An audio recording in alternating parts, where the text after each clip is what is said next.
Seja muito bem-vindo ao 2Dedos de Teologia. Eu sou o pastor Iago Martins. Você está comigo no Pergunte ao Pastor, o programa de respostas rápidas para perguntas curtas, hoje dos comentários que vocês deixaram aqui do canal. Lembrando que esse é um programa patrocinado pela Growth Suplementos. Quando você usa o nosso cupom Jesus lá na Growth, você conta pro pessoal que você está cuidando da sua saúde para a glória do Deus vivo. Whey protein, barra de proteína, roupa de treino, creatina, tudo o que você precisa para deixar de ser frango e para cuidar da sua saúde para a glória do Deus vivo. Nosso cupom te dá um descontinho lá no site, cumulativo com os outros descontos que a Growth já dá, mas é uma forma de você apoiar o nosso canal pra gente continuar produzindo boa teologia aqui na internet. Então vai no link aqui embaixo, usa o nosso cupom e apoia o nosso trabalho aqui no YouTube. Dito isso, vamos lá para as perguntas de vocês. Por que Moisés viu as costas de Deus e por isso quem olhava para ele ficava cego? Mas nós temos o Espírito Santo literalmente a habitar em nós e nada nos acontece. Faz parecer que a presença de Deus Pai é maior que a presença de Jesus e do Espírito Santo. Então a grande questão é o modo como Deus se apresenta a nós, tá? Quando Deus se apresenta a nós por meio de Jesus, a imagem do Deus invisível se coloca em nós por meio do Cristo encarnado. Quando o Espírito habita em nós, o Espírito habita internamente e espiritualmente em nós. Mesmo tendo o Espírito Santo habitando em nós, nós não estamos tendo a presença completa e total na sua manifestação de sua glória visível diante de nós, seja do Espírito, seja do próprio Filho. Existe uma manifestação que ainda é contida de alguma forma. O que acontece no Antigo Testamento é que a manifestação de Deus de forma plena, não é, de quem ele realmente era, para que a imagem dele aparecesse de forma plena para Moisés, para que ele visse esse Deus manifesto, isso seria uma coisa impossível de lidar, né? Pensa quando Deus aparece, ele não é só o Deus Pai, tá? É o Deus Trino de forma completa. Quando ele aparece no Monte Sinai e o monte começa a fumegar, esse mesmo poder está manifesto em nós na habitação do Espírito, mas de uma forma que se dá contendo todo o terror, né, que poderia surgir de uma presença tão gloriosa em nós. Então, claro, Deus se manifesta de forma real em nós, mas ele se manifesta de uma forma ainda contida em nós. Não acho que o Deus do Antigo Testamento, né, o Deus que se manifesta, era só Deus Pai, né? Se nós somos trinitarianos, nós acreditamos que a Trindade se manifestava também de forma plena e total ali no Antigo Testamento. Eu acho que essa é uma das grandes maravilhas da Nova Aliança. O próprio Deus que é temível, aquele que causava assombro, é manifesto em nós por meio de Cristo e do Espírito, de uma forma que se dá em habitação, não é, em nós, de um modo que nós podemos ter um contato íntimo com essa glória que o povo do Antigo Testamento, debaixo da Antiga Aliança, não tinha como ter. É maravilhoso ter esse relacionamento com Deus que se dá por meio do sangue de Cristo. Uma contradição que eu tenho dúvida é como ser salvo. Em diferentes passagens diz coisas diferentes, como amar a Deus de todo o seu coração, guardar mandamentos, crer e ser batizado, creio e tua casa serão salvos. Eu creio que o batismo é importante, mas se eu só me importar em ir pro céu, qual dessas opções conta como pessoa salva? Se você pegar todas as passagens que falam sobre salvação, você junta tudo isso, o que é que você vai ter? Você vai ter se arrepender dos pecados, crer em Jesus e obedecer a Jesus. Sempre esse tipo de coisa. Existe um aspecto negativo, é o arrependimento, é entender que os seus pecados, né, desonravam a Deus. Há o aspecto positivo, é crer que a obra de Jesus é suficiente para te perdoar dos seus pecados, e tem o fruto disso. O fruto disso é viver uma vida coerente com isso. Iago, qual é a função do batismo? O batismo é a declaração pública dessa fé. É aquela declaração para, né, a sua comunidade, para Deus, de que você realmente creu nisso e está entrando nessa vida com fé. E o que é a ceia? É parte dessa manutenção. O que é a vida de igreja? É o ambiente onde eu sou ensinado a continuar nesse mesmo caminho. Então, assim, o fundamento é arrependimento e fé. Arrependimento e fé, é isso que aparece o tempo inteiro. Você tem que crer, tem que ter fé, tem que se arrepender dos seus pecados. E arrependimento e fé é um binômio de coisas muito próximas, né? Se eu tenho fé, é porque eu estou em arrependimento. Se eu estou arrependido, isso vai me levar diretamente para fé, porque um é rejeitar o pecado, o outro é abraçar o perdão do pecado, né? Então são duas coisas muito próximas. Quando os apóstolos pregam, tem até no registro de Atos uma coisa meio metonímica, né? Se arrependa dos seus pecados, creia, tudo isso é uma forma metonímica de falar dessa coisa inteira. Ninguém pode dizer que se arrependeu e creu sem, por exemplo, viver posteriormente de acordo com aquilo, não é, que diz crer, por exemplo. Então não é que cada texto fala uma coisa diferente, né? Amar a Deus sobre todas as coisas é parte dessa vida de fé, né? Amar o próximo como a mim mesmo é parte dessa vida de fé. É o fruto que demonstra que eu realmente tive essa fé genuína no meu coração. Se quando um crente morre, ele vai direto pro céu, por que na volta de Jesus, os que estiverem morrido ressuscitarão em seu corpo transformado? Nós vamos para o céu e depois voltamos para a terra? Sim, nós vamos para o céu e depois voltamos para a terra. O céu é aquilo que nós chamamos de estado intermediário. Nós não vamos morar no céu para sempre. É aquela coisa, né? Nada mais manjado no Instagram hoje em dia. Você não vai morar no céu, não é mentira, você aprendeu errado sobre o Apocalipse, você não vai morar no céu. Você não vai morar no céu pra sempre, tá? Você vai morar. O céu é o estado intermediário. Às vezes a gente até usa o termo céu como um tipo de metonímia pra a nova terra, a nova vida com Deus, eternamente. Porque no céu, não é exatamente céu. A gente não vai pro céu de forma definitiva. O céu é um estado intermediário, assim como o inferno é um estado intermediário. O Apocalipse diz que na consumação final, aqueles que estão no céu vão habitar a nova terra, aqueles que estão no inferno vão habitar o lago de fogo. Céu e inferno, no momento, são estados intermediários que vão àqueles que morrem agora. O crente que morre agora, sua alma vai para o céu. O descrente que morre agora, sua alma vai para o inferno. Até que haverá uma ressurreição final, seremos unidos de volta aos nossos corpos. E então habitaremos na terra para sempre em nossos corpos. Os descrentes habitarão no lago de fogo para sempre em seus corpos. Meu irmão, a paz do Senhor. A paz. Nasci em um lar cristão e cresci na igreja. No entanto, tenho experimentado muito mais vida da igreja participando de cultos e reuniões domésticas com um grupo relativamente pequeno de irmãos. Vejo que nem todas as igrejas incentivam essas reuniões fora do ambiente normal de culto. Tenho dúvidas se essa não seria a melhor forma de servir a Deus como comunidade. Qual a sua opinião a respeito? Eu acho uma coisa não exclui a outra, tá? A vida em comunidade inclui reuniões mais privadas, mas também inclui reuniões públicas, tá? Na nossa igreja nós temos pequenos grupos, né? Reuniões menores durante a semana, em que em polos diferentes da cidade você tem gente se reunindo ali em grupos menores, né? A gente tem um pouco disso até no culto. No culto a gente tem um tempo de oração corporativa, em que os irmãos se unem ali em 3 ou 4 e oram juntos também, como uma forma de expressar esse tipo de intimidade. A gente incentiva que haja relacionamento real entre os crentes, né? Durante a semana. Então assim, ser igreja é muito mais do que o culto de domingo. Ser igreja não é simplesmente você participar do culto aos domingos. Ser igreja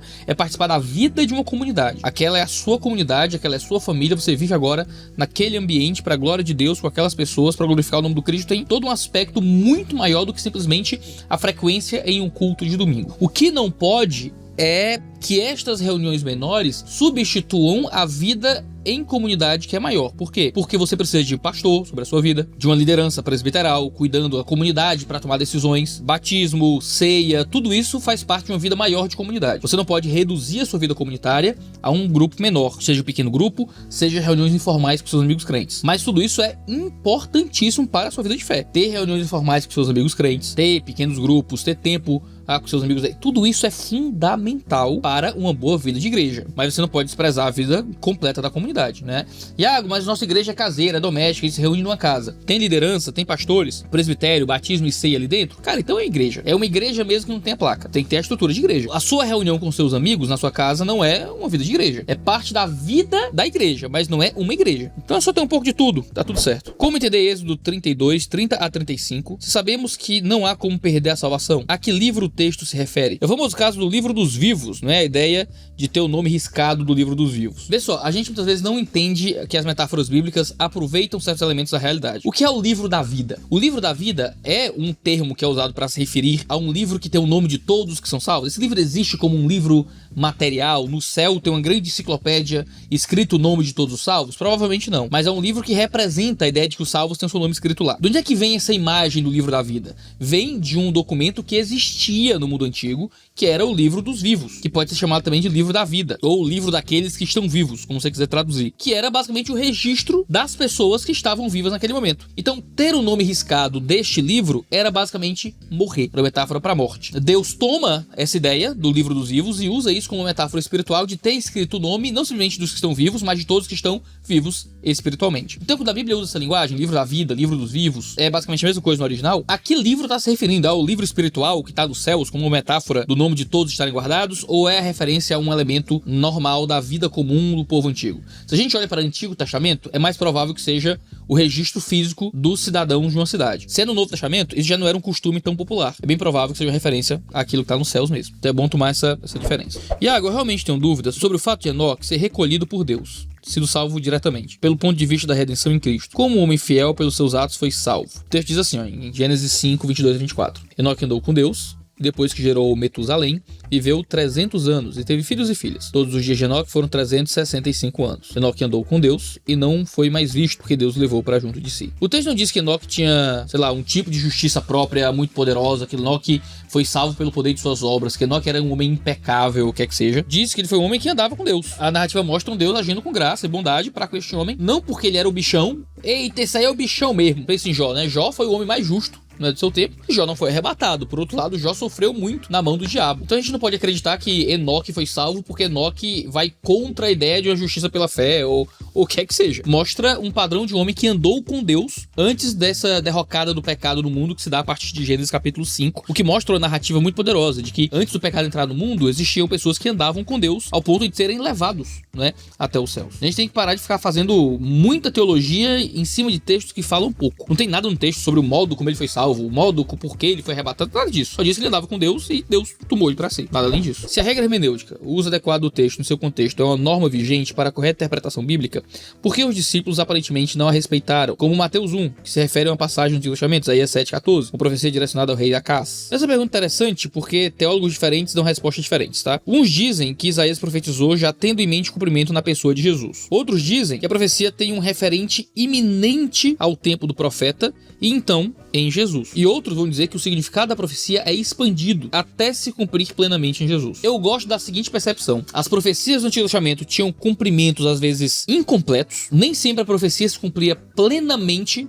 naquele referente inicial, porque ele tinha um referente inicial muitas vezes, mas sempre faltavam alguns detalhes do cumprimento dessas profecias, e essas profecias então se tornam plenamente cumpridas na pessoa de Cristo. Tanto que o termo, não é, plero, que é usado no grego para falar dessas profecias, traz a ideia também de ter completude, tornar-se completo. Não é só a ideia de que se realizou a profecia, mas que a profecia tornou-se completa na pessoa de Cristo. Porque ele cumpre todos os aspectos da profecia que não se cumpriram no seu referente imediato no Antigo Testamento. O que me faz acreditar que existe um referente inicial, mas que há um referente maior, que é a pessoa de Cristo. Um material muito bom é o Manual de Uso do Antigo Testamento no Novo. Você encontra na editora Vida Nova. Excelente material que explica praticamente todos os casos de citação do Antigo Testamento no Novo Testamento e mostra os aspectos hermenêuticos complicados que estão relacionados a essas passagens. Considerando o contexto em que foi escrito, qual o entendimento da honra mencionado no Decálogo? Aprofundando, em uma aplicação comparando o tempo da menção e os dias atuais, a obediência e submissão estão aos pais, está incluso na honra, mesmo após casamento e formação de família, ou seja, há uma alteração no honrar pai e mãe no que tange a obediência e submissão antes e depois do filho casar e formar a própria família? Viu? Há diferença porque honrar e se submeter está relacionado ao tipo de relacionamento que eu tenho com alguém. O modo como eu honro o governo, o modo como eu honro a minha esposa, o modo como eu honro meus pais é diferente dependendo do tipo de relacionamento que eu tenho, não é? A minha esposa, antes de eu casar com a minha esposa, eu ainda não dou pra ela a honra de esposa, por exemplo. Honrar o Estado tá atrelado a um tipo de honra que não é a mesma honra que eu dou com meus pais. Se eu sou uma criança, um adolescente morando com meus pais, eu forneço um tipo de honra que é diferente quando eu sou um adulto, que é diferente quando meus pais são idosos. Por exemplo, a honra a pais idosos inclui garantir a provisão física de pais idosos, garantir que pais idosos terão cuidado financeiro. Isso é um dos principais sentidos de honra no Antigo Testamento, por exemplo, e uma das principais preocupações, não é, do texto veterotestamentário com os idosos. Então, se eu sou um filho, não é, eu preciso pedir para meus pais permissão para fazer algumas coisas, perguntar se eu posso, e aí eles me dão as regras: você tem que estar em casa a tal hora, eu chego em casa na hora. Se eu sou um homem casado que já deixou o pai e mãe e agora vivo com a minha mulher, o modo como eu honro é diferente. Eu não tenho mais que pedir permissão pra voltar em casa, não tenho mais que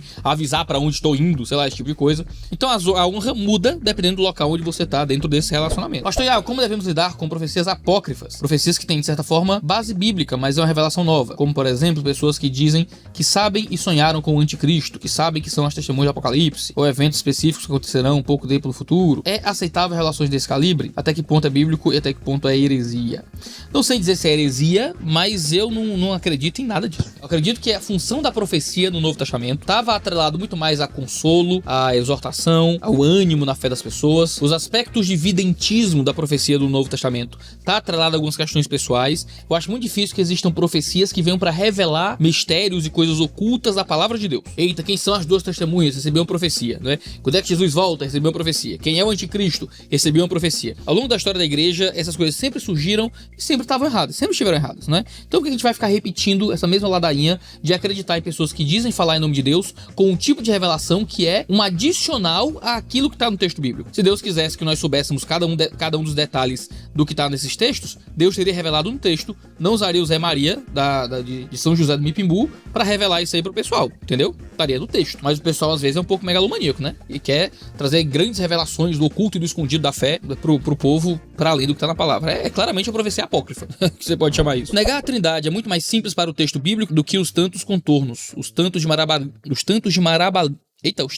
marabalismos. E além do mais, a arbitrariedade de ficar escolhendo por si que um texto se refira a Jesus humano e outro a Jesus divino. Olha, o pessoal aqui anti-trinitariano tá sempre por aqui, né? Fazendo marabalismo. Cara, mas não é marabalismo você defender a Trindade, mas que é Jesus humano, que é Jesus Cristo, é o que tá no texto. Pense em João 1:1. João 1:1 é o texto mais claro de todos para falar, por exemplo, de que existe Jesus Cristo, existe o Deus Pai, os dois são Deus, os dois são separados. Tá lá em João 1, Enarre, Enrologos, tá lá, no começo. No princípio era o verbo estava com Deus, o verbo era Deus. O verbo estava com Deus, então o verbo e Deus são seres separados. Mas o verbo era Deus, então o verbo é Deus. Como é que ele pode estar com Deus e ao mesmo tempo ser Deus? Significa que o outro com quem ele estava também era Deus, mas ele é Deus. Então existe uma unidade e uma diversidade. O Pai é Deus, o Filho é Deus, os dois são Deus, os dois são totalmente 100% Deus, um está com o outro como indivíduos diferentes, não são, como diz o pessoal unicista, né? Que antes era o pai, depois virou o filho, depois virou o espírito. Não, um tava com o outro. Como é que pode? Não é? Então assim, o João 1:1 não é trindade porque não tem o espírito ainda ali. Mas é assim, o filho é Deus, meu patrão. O pai é Deus, meu patrão. Tá lá. Como é que é? Marabalismo? Não tem marabalismo nenhum. Viu? Nenhum. E depois o Espírito é tratado como Deus em vários outros lugares também da Escritura. Negar a Trindade é que é negar o texto bíblico. O pessoal nega a Trindade porque não gosta da Trindade. Nega a Trindade porque é uma doutrina complicada. Deus se apresentar como esse ser não é tão complexo. Mas aí, meu irmão, aí você briga com a Bíblia, tá? Porque está lá claramente expresso que o Filho é Deus e que o Filho não é o Pai, que o Pai não é o Filho, mas que ambos são totalmente Deus, que o Espírito é completamente Deus. E aí você faz o quê? Aí você procura outra religião. Você não gosta daquilo que é revelado na palavra, tá bom? Esse é o Pergunte ao Pastor de hoje, com perguntas que vocês mandaram. Não deixe de se inscrever no canal, assinar as notificações para ficar sabendo sempre que houver vídeo novo. A gente tem vídeo toda segunda, quarta e sexta-feira, sempre às 10 horas da manhã. Um cheiro no seu cangote e até a próxima.